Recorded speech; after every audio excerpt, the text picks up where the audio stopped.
न हो कि ज्यादा धड़कन बढ़ जाए हैं।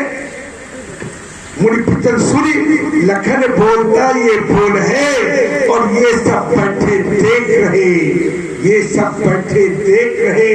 इस ढोल के अंदर बोल है, इस ढोल के अंदर बोल है। अब बोल, जब कहूं बोल तो बोल। हाँ अब बोल। सुनो देव, देव मैं देव भूदेव, सुनो देव सब धनुष समाना।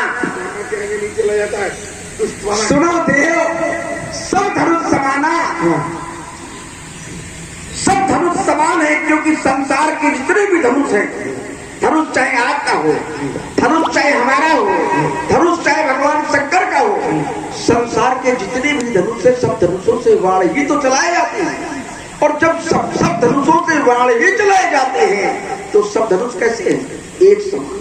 एक और सूत्र दे रहा हूं आपको, सब धनुष समाना अर्थात सब धनुष समा गया। कहां समा गया?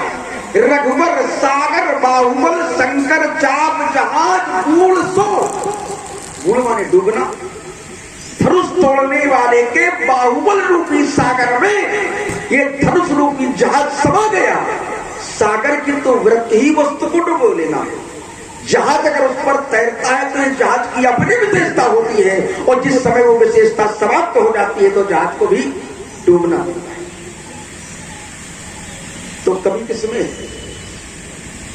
आपके धनुष जैसे राजाओं ने तोड़ने का प्रयास किया, उसे नहीं टूटा।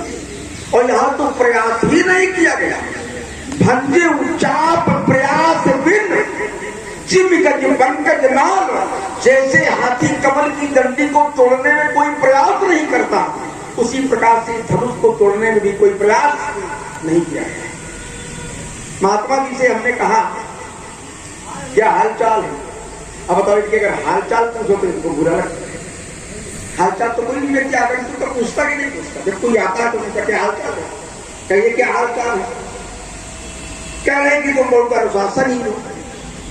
मिथिला को वहां का अयोध्या का अनुशासन नहीं ठीक। अयोध्या का अनुशासन अगर ठीक न होता तो आप हमसे ये न कहते कि विद्या में ये शून्य नहीं है और बल में भी ये न्यून नहीं है। यही तो बात है, आशीर्वाद देते सब। और साथ में दीन आशीष देख भली छोटा, भली माने अच्छा, तब हम अच्छे दिखाई पड़ रहे थे।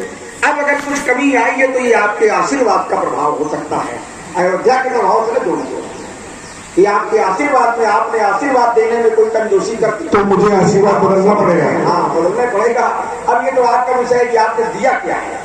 अगर कुछ गलत दिया होगा तो बदलना तो चाहिए आपको, और सही दिया होगा तो फिर हम ऐसा करते नहीं जैसा हमारे द्वारा किया जा रहा है। हमने कहा क्या मिला नहीं कुछ माल टाल, इस पर काफी जोर दिया मालूम। ये बात सुन करके आपके मुनि होने पर हमको संदेह हो गया। अब आप एक साधारण कोट के बाबा हमें दिखेंगे, क्योंकि साधारण कोट के बाबाओं का ध्यान जिस माल टाल पर होता है वो कौन सा होता है? सामान्य माल माने होता है धन और टाल माने होता है ढेर। तो माल का ढेर, धन का ढेर कहते खजाने को। और मुनियों का धन क्या है, मुनियों के धन का ढेर क्या है, मुनियों का खजाना क्या है? तो मनुष्यों ने उत्तर दिया कि मुनि धन कौन? धनुष तोड़ने, उसी को तो खोज रहे हैं। तभी तो कहा कि मिला नहीं क्या माल डाल है, अर्थात मुनि धन, मुनियों का जो धन है तो हम कहें उसी को खोज रहे हैं। लेकिन तो दूसरी बात खोज रहे हैं। मुनि धन जन सर्वस्व शिव प्राणा, वो धन है। और जिस समय विश्वामित्र जी को मिले तो कहना पड़ा मनुष्य को कि विश्वामित्र महानिधि पाई। तो कौन है वो? महानिधि है। तो हम कहें आप उसी को खोज रहे हो, लेकिन आपका ध्यान तो ये वाले माल डाल। इसलिए अब हमें मुनि कौन, बाबा की साधारण बाबा ज्यादा लग रहा है। कह रहे हैं कि अगर हम ना आते, हमने कहा आप बीच में करल दिखाई पड़े। तो महात्मा जी कह रहे अगर हम ना आते तो एक इधर बता होता, एक उधर बता होता। फिर कहते नीम कहा, सामने नीम खड़ा दिखाई नहीं पड़ रहा है। कहा अभी हमने कहा था ना रवि का प्रकाश सदा दिन में विलास करे और उल्लू को भी दिन में अंधकार दिखलाता है। तो हमें लगता है भ्रम है इनकी आंखों में। अब देखिए अगर आपकी इस बात पर हम विचार कर लें कि आप ना आते तो हम बधे होते, ऐसी कल्पना आपने की है। तो हम आपसे ये शब्द वापस लेते हैं, कौन वाला? विघ्न हरण वाला, क्योंकि ये शब्द आप पर लागू नहीं होता है। अब आपको हम दूसरा शब्द दे रहे हैं, आप विघ्नकरण नहीं, आप विघ्न हरण नहीं हो, आप महाविघ्नहारी हो। कारण क्या है कि राजाओं ने जब उत्पात किया तो राजाओं के उत्पात का प्रभाव पड़ा किस पर? राजाओं के उत्पात का प्रभाव केवल पड़ा खरभर देख विकलपुर नारी, अर्थात यहाँ की नारियों पर केवल प्रभाव पड़ा, बाकी किसी पर शेष किसी पर प्रभाव नहीं पड़ा। और उन्होंने क्या किया? खरभर देख विकलपुर नारी सब मिल देवी महीपन कारी। और जब आपने उत्पात प्रभाव किया, अब इनका सूत्र क्या है? इनका सूत्र ये है कि जैसे किसी के घर में आग लग जाए तो लोग क्या करते हैं? जल का प्रबंध करते हैं, आग को बुझाने का प्रयास किया जाता है। लेकिन अगर इनके पास कोई पहुंच जाए कि बाबा जी आग लगी है, क्या करें? तो ये कह देंगे पूरे नगर में आग लगा दे, और जब पूरा नगर जल करके आग बुझ जाएगी तो उस घर की भी बुझ जाएगी, आप पहले चलेंगे। इनके जो यहाँ पर राजाओं का उत्पाद था उसका प्रभाव केवल नारियों पर, और इनका प्रभाव किस पर है? इन्होंने जो उत्पाद किया उसका प्रभाव किस पर है? सबसे पहला प्रभाव राजा जनक पर। अतिजर उतर देते नप नाही, राजा जनक ही आपके प्रभाव से डरे हुए, सबसे बड़ा प्रभाव वहां पर है। उसके बाद किस पर प्रभाव है? सुर मुनि नाग नगर नर नारी, सुर देवताओं पर प्रभाव है, देवता भी भयभीत हो गए आपके प्रभाव से, आपके उत्पाद से। मुनि भी भयभीत हो गए, सुर मुनि नारी, नारियां तो भयभीत हो ही गई, और नगर के सब नर नारी भयभीत हो गए। सुर मुनि नाग, नाग भी भयभीत हो गए। सुर मुनि नाग नगर नर नारी सोचई सकल त्रास और भारी। तो इसलिए विघ्नहारी वाला नहीं आप पर लागू होगा, अब आप पर महाविघ्नकारी वाला सिद्धांत लागू होगा, समझ गए ना? इसलिए ये सूत्र बताने की आवश्यकता नहीं है, क्योंकि उन राजाओं ने जो उत्पाद किया, समाज में कोई व्यक्ति उत्पाद करता है तो अगर एक व्यक्ति ने उत्पाद किया, इसी समाज की बात नहीं, तो दो अच्छे लोग उसको समझाने का प्रयास करते हैं, उसको डांटने का प्रयास करते हैं।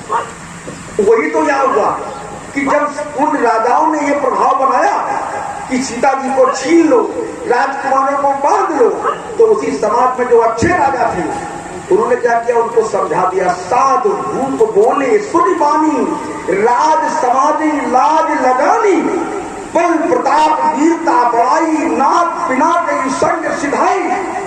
तब क्या हुआ? तब राजाओं की परिस्थिति बदल गई, और जानते क्या कहा? देखो राम नयन भर तब ईर्षा मद को, अर्थात श्री राम को देखो नेत्र भर करके और ईर्षा का परित्याग करके देख लो। देखो राम नयन भर तब ईर्षा मद को, और लखन रोष पावक प्रबल, जान सलब जड़ी हो, लक्ष्मण की क्रोधाग्नि में पतंगा पर बनो। तो जानते हो क्या हुआ?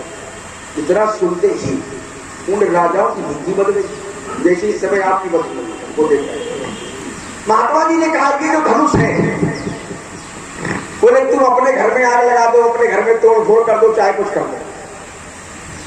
तो हम समझ रहे हैं कि आपका चिंतन का स्तर ठीक है। हमारे कहने का भाव क्या था? हमने बहुत धनुषा तोड़ी लड़काई, तो उसके उस समय न हमारे गुरुजन के द्वारा, न हमारे परिजन के द्वारा, न हमारे गुरुजन के द्वारा हमें धनुष तोड़ने से रोका गया।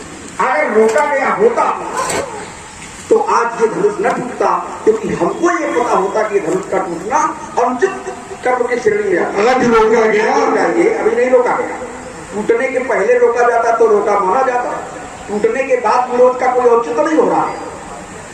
हमारे पिता, आपने जैसा प्रस्तुत करने का प्रयास किया, ऐसा लगता है कि जैसे हमारे घर में अनुशासन बिल्कुल है ही नहीं। हमारे पिता कैसे भी रहे?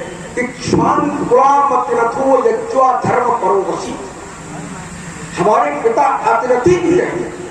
10,000 योद्धाओं से अगर कोई युद्ध करके विजय प्राप्त कर ले तो उसको कहते हैं महारथी, और जो 10,000 महारथियों से अकेले युद्ध करके विजय प्राप्त कर ले वो कैसा है? वो उसे कहते हैं अतिरथी भी। तो हमारे पिता इक्ष्वान कुल के अतिथि भी रहे, जिनका प्रभाव इतना है कि सुरपति बसई बाण बल जाके और नरपति सकल रहाए रुक ताके। तो ऐसे प्रभावशाली पिता हमारे, जिनका इतना बड़ा नाम है युद्ध क्षेत्र में, उनके बाहुबल का प्रभाव है।